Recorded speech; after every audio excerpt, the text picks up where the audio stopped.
everybody, welcome to my podcast. I am Megha Bhatia this side and आज मेरे podcast में बहुत ही special guest है and वो है मेरे dad Naresh Bhatia ji. He is the founder of Hotel Medona and इनकी hotel chains है. At the same time he is a builder also. मेरे अंदर जितनी entrepreneurship की qualities और skills आई हो मेरे dad से आई है. I've seen him run and build businesses. At the same time आज हम जिस podcast topic पे बात करने वाले हैं वो है politics. आई फील पॉलिटिक्स हम सबको कहीं ना कहीं इफेक्ट करती है but very few people talk about it openly and ये पॉडकास्ट एक जरिया जहाँ पे हम ओपन कन्वर्सेशन करें इस बार किसकी सरकार. So to start with papa, welcome to my podcast. Thank you. कैसा फील कर रहे हो आप? बहुत अच्छा महसूस कर रहा हूँ. ग्रेट. तो मेरा पहला क्वेश्चन है, हम सब पॉलिटिक्स की बात करते हैं बट कोई ओपनली नहीं बात करता, एकदम कैंडिड कन्वर्सेशन नहीं करते, सब छुप के बात करते हैं. सच बोलने से डरते हैं कि कहीं मेरा. हाँ, तो आपके हिसाब से इस बार किसकी सरकार? मेरा इस बार तो ये तो क्वेश्चन ही नहीं है अब की बार किसकी सरकार. अच्छा. ये तो ऑपोजिशन में सारी पार्टियों ने मान लिया एक बार फिर मोदी सरकार. जो ऑपोजिशन भी इलेक्शन लड़ रही है वो इसलिए नहीं लड़ रही कि हमें उनको लगता है कि हमारी सरकार बन जाएगी. वो तो इसलिए लड़ रहे क्योंकि मोदी जी ने एक नारा दिया है कि अब की बार 400 पार. ओके. वो कोई ये नहीं कह रहा कि हम सरकार बनाएंगे. बताओ किसी के भी इंटरव्यू में या किसी ने कोई बोल रहा हो कि नहीं जी हमारी सरकार बनेगी, उनको पता नहीं बननी है. सब इसी में लगे कि मोदी जी 400 पार नहीं करेंगे. अच्छा. तो ये तो क्वेश्चन ही नहीं है. अब की बार एक बार फिर मोदी सरकार. तो आपको क्या लगता है मोदी जी बार बार इतना अच्छा परफॉर्म कर रहे हैं, इतने हर बार ही इलेक्शन में वो जीतते हैं and at the same time Modi ji ने इंटरनेशनली भी हमारी कंट्री की रेपुटेशन बहुत इम्प्रूव करी है. क्या मोदी जी इसलिए आ रहे हैं क्योंकि उन्होंने बहुत अच्छा काम करा है? आई अप्रिशिएट काम करा है पर्सनली, बट क्या हमारे पास कोई सब्स्टिट्यूट ही नहीं है जो इतना अच्छा लीडर हो? ऐसे ना ये जो मोदी जी काम तो अच्छा कर ही रहे हैं. एक तो मोदी जी को ये फायदा है कि जब वो आए बहुत टाइम के बाद देश में एक सिंगल पार्टी गवर्नमेंट बनी, उसके नेता को काम करने का मौका मिला. फिर एक ना विल पावर की भी जरूरत होती है. देश के लिए स्ट्रॉन्ग डिसीजन लेने पड़ते हैं और जब कोई आदमी काम करता है उससे अच्छे काम भी होते हैं, कभी गलती भी होती है, पर वो स्ट्रॉन्ग डिसीजन तो लेने ही पड़ेंगे अगर आपने चेंज करना है कंट्री के अंदर, तेजी से आगे बढ़ना है. तो मोदी जी का आप बोलो, एक बार मोदी ने कहा था हमें लकी, तो उनका लक भी है कि पिछले 10 साल में पेट्रोल डीजल के दाम इंटरनेशनली नहीं बढ़े, पर ये ऑपोजिशन वाले कहते हैं कि इंडिया में बढ़ा दिए, वो कर दिए. तो जो डिफेंस के ऊपर हमें पैसा लगाना था, आज की डेट में आप देखो वार हो रही है यूक्रेन रशिया की. 5000 साल पहले भी दुनिया ऐसी थी और आज भी दुनिया ऐसी है. अगर आपके पास ताकत नहीं है तो आपको कोई नमस्ते नहीं करेगा. वो तो है ही. कोई भी थप्पड़ मार के चला जाएगा आपको. देशों में भी ऐसे होता है, इंडिविजुअल में भी ऐसे होता है. मोदी जी के आने के बाद एक तो डिफेंस सेक्टर में, रोड सेक्टर में बहुत तेजी से हिंदुस्तान में काम हुआ, इम्प्रूवमेंट हुई है. दूसरी बात, लोगों को एक लगता है कि एक ईमानदार सरकार है, स्पेशली फॉर मिस्टर मोदी. तो लोग टैक्सेशन भी, टैक्स भी दे रहे हैं. आपके मैटर पे भी मैं आऊंगा कि हाई टैक्सेशन पे, हाई टैक्सेशन है बहुत ज्यादा.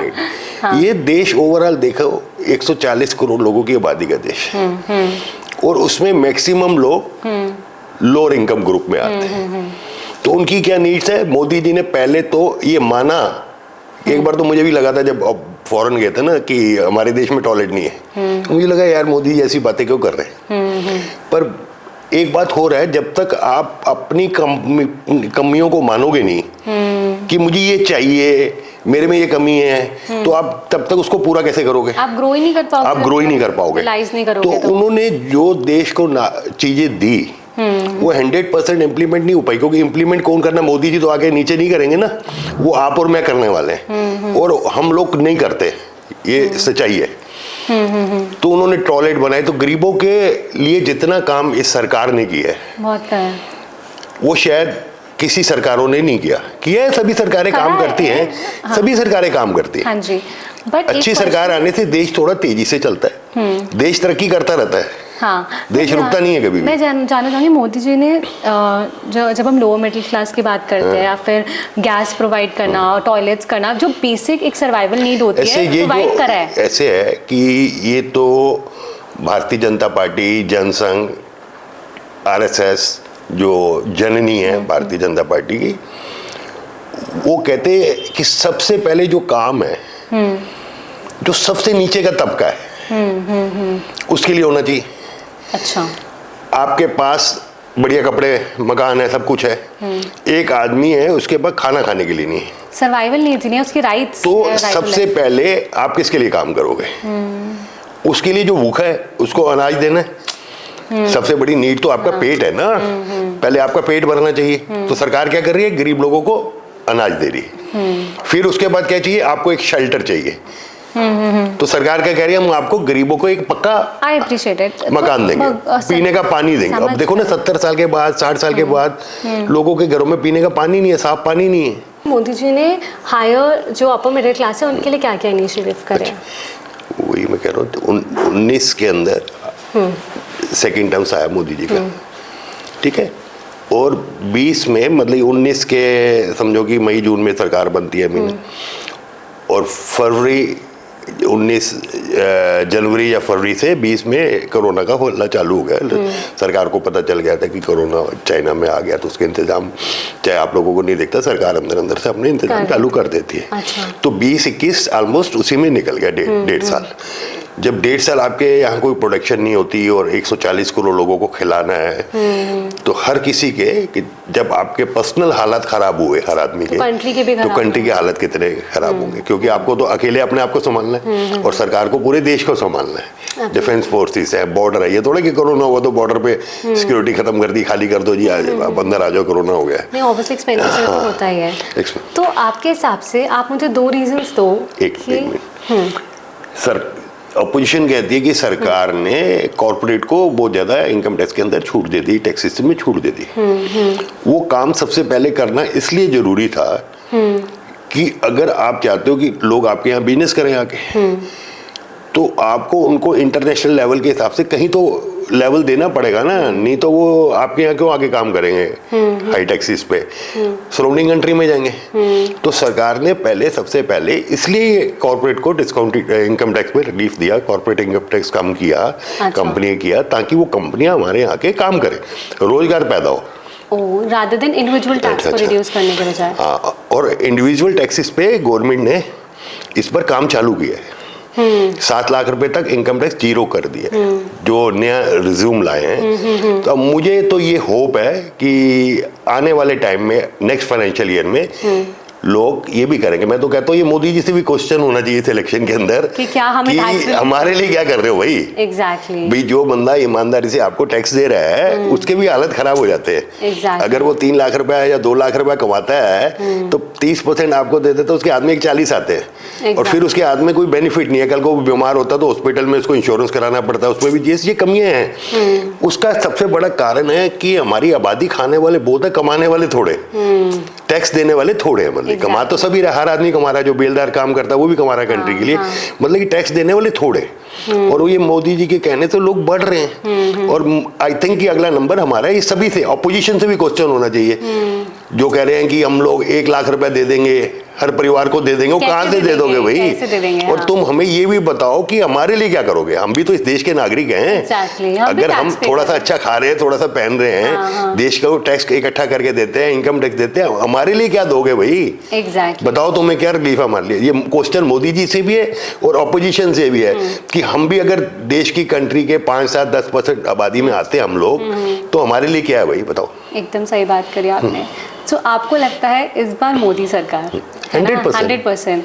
सो अगर आप अपनी तरफ से मोदी जी को कोई मैसेज देना चाहोगे या आज के यूथ को मैसेज देना चाहोगे, क्योंकि आज का यूथ भी वोट कर मतलब बहुत सेंसिटिव है और बहुत इशू पे बात करता है कि हमें कौन लीड करेगा, हमारा लीडर कौन है, तो आपका मैसेज यूथ के लिए क्या होगा? देखो, ये एक तो सबसे बड़े तो देश के हर नागरिक के लिए वंचित जो है, आदिवासी, गरीब, शेड्यूल कास्ट, ओबीसी, कि भाई ये मोदी की सरकार ऐसी सरकार है, स्पेशली मैं तो मोदी की गारंटी ले सकता हूँ सीधी सी बात है कि उस आदमी को किसी चीज की जरूरत नहीं है एक फोटो खिंचाने के अलावा।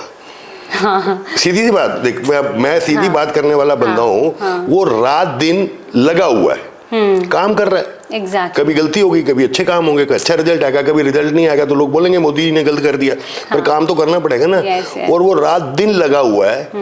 और लोग कहते हैं कि मोदी जी फोटोशूट करते हैं। हाँ, ट्रेंड हो रहा था आजकल। ट्रेंड हो रहा है आजकल कि मोदी जा रहे हैं, फोटोग्राफर ऐसे खींच रहे हैं। क्या हो गया, कर रहे हैं, ही स्मार्ट। नहीं, एक बात तो सुनो भाई, उस आदमी का कोई अपना पर्सनल परिवार नहीं है, कुछ नहीं है, उसका पैसा नहीं है, देला नहीं है, गुजरात से छोड़ के अपना पैसा स्टाफ को दे के आ गया, यार तुमने मेरे लिए सेवा करी, उसको कुछ चाहिए नहीं, सारी जिंदगी ऐसे घूमते रहे, अब भी निकल जाएंगे कभी भी।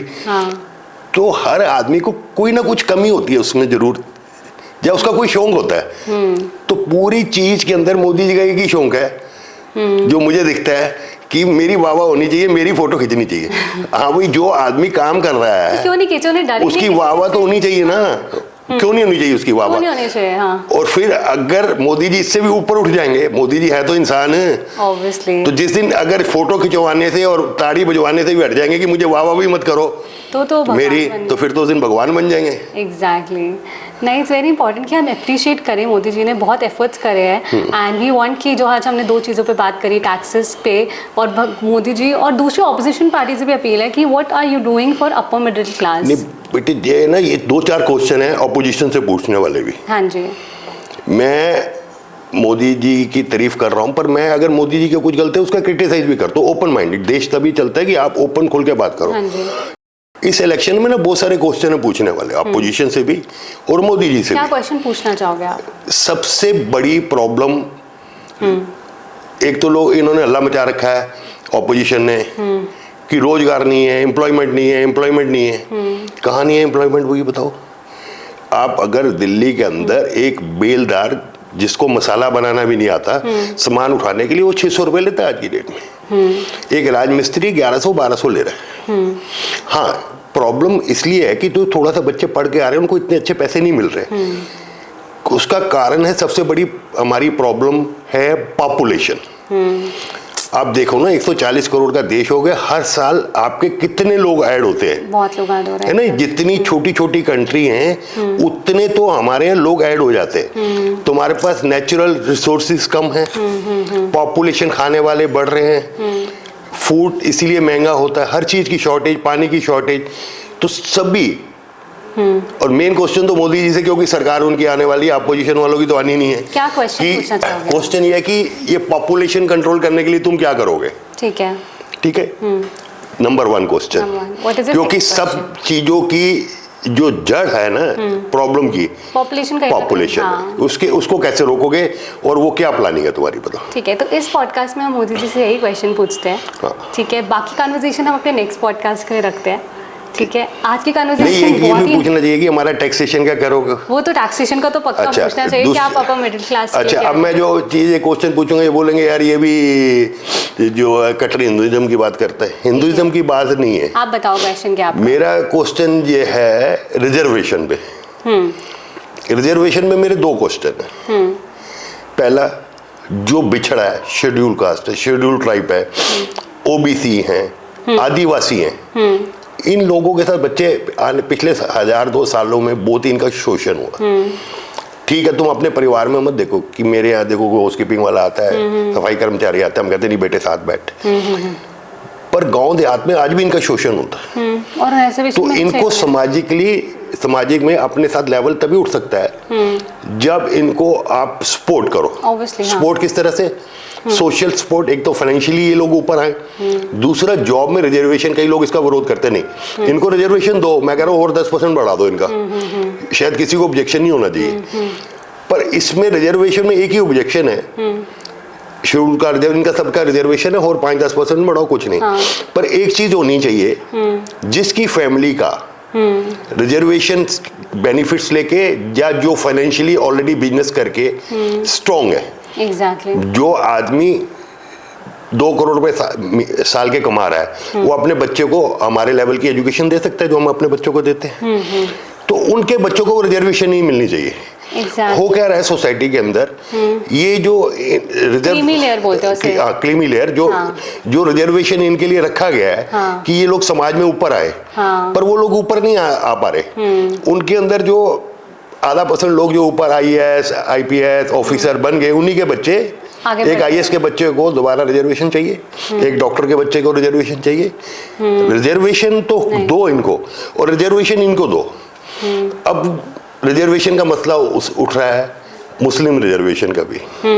मुझे तो कल कर्नाटका में मुस्लिम रिजर्वेशन शायद इन्होंने 4% दे दिया, जो बीजेपी ने खत्म किया था। और शायद मैं कल यूट्यूब पे सुन रहा था, मैं डेप्थ में नहीं गया, कि सेंट्रल में भी मुस्लिम रिजर्वेशन है 4% का। अच्छा। OBC कोटा के अंदर दिया है। मोदी जी से और अपोजिशन से दोनों से क्वेश्चन है कि सभी बताओ ये मुस्लिम रिजर्वेशन क्यों? रिजर्वेशन देने का एक ही था बाबा अम्बेडकर का, क्योंकि SC ST इन लोगों के साथ बहुत छुआछूत हुई। हाँ, और उनको समाज के ऊपर लाना है। तो मुसलमानों के साथ तो कुछ छुआछूत हुई नहीं ना। और ये क्यों माइनॉरिटी कैसे हो गए?